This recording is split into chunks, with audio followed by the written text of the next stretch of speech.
experiences throughout the tour, and these adventure tourism involves some of the daring activities such as bungee jumping and the salvation of a cow. For example, Hindus we go for Chardham Yatra, Hajj to Mecca for Muslims, pilgrimage to Jerusalem or the.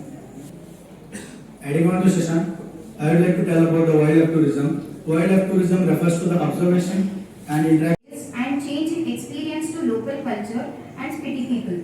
And the next one is Hubli, Karnataka, well known for its historical.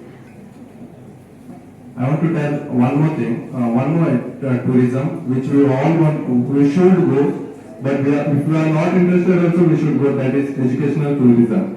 Educational tourism is a tourism where we go. Why should it should be first? The reason?